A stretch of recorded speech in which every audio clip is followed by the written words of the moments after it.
Enteekateeka ey'okugogola n'okutereeza ebibuga omuli ebinene n'ebitono wano mu ggwanga buli lukya yeeyongera kulanda mu bitundu eby'enjawulo ng'era abasuuzi bangi abagobeddwa mu bifo ebitagoberera mateeka okuli enguudo n'embalaza z'ebizimbe. Ekiragiro kino ne mu munisipaali y'e Lugazi mu Buyikwe kyagoba dda.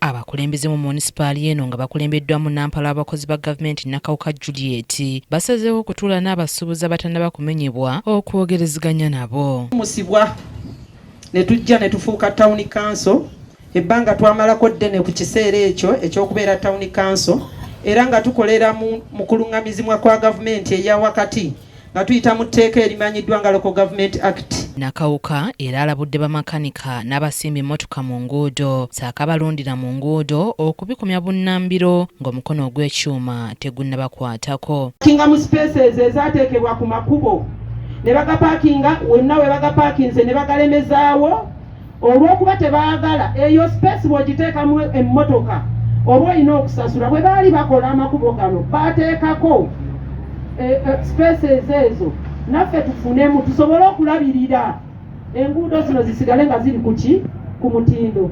Bateeka wano emmotoka zaabwe n'abalala ne bateeka wali ebimmotoka byabwe bi breakdown tekibangayo.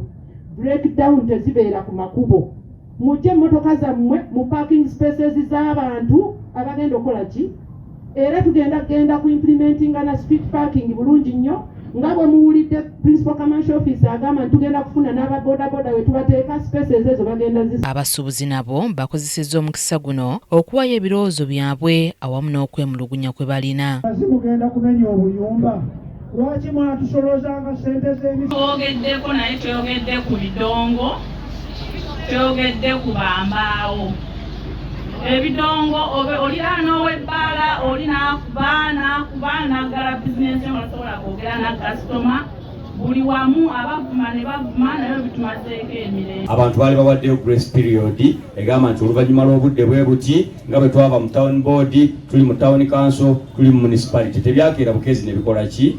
Akulira eby'emirimu n'obutale eno Nkwanga James alambuludde ku nteekateeka y'olukiiko luno wabula n'asiima bannalugazi olw'okukolagana obulungi n'obukulembeze mu kuteekesa mu nkola ekiragiro kya trade order. Nga bwe mulaba nti abantu b'e Lugazi babadde compliant nnyo era bwe tutuuseeko bonna batukolaganye bulungi ne gavumenti basobodde okugyawo obuntu bwabwe volontalire. Oba oli awo tuyinza n'obutakola enforcement ya kifuba kubanga tetwagala kwonoona bintu by'abantu era tulowooza nti omuntu kukyagenda bulungi nga tusomesa abantu bwetubalambula bye bakolera ate batubalambika engeri gye basobola okutereezaamu emirimu gyabwe kuba bye babadde bagikola. Newankubadde ng'abakulembeze b'ekibuga kino tebannabaako kayumba ke bamenya yadde ekikomera, bannalugazi baatandise dda okusengula obuyumba bwabwe okwetooloola ekibuga kyonna newankubadde nga wakyaliwo abatono abatannaba. Yo Mukono omusumba wa Mount Lebanon Church e Dar es Salaam Rwandasa adduukiridde abasuubuzi abaaguba ku makubo naddala mu katale aka Kame Valley n'ensimbi okusobola okusenga mu bifo ebirala. Goba yakuwa amaki magezi ekisinga okunsanyusa nti bannayuganda tebeekalakaasizza mu nsonga eyo.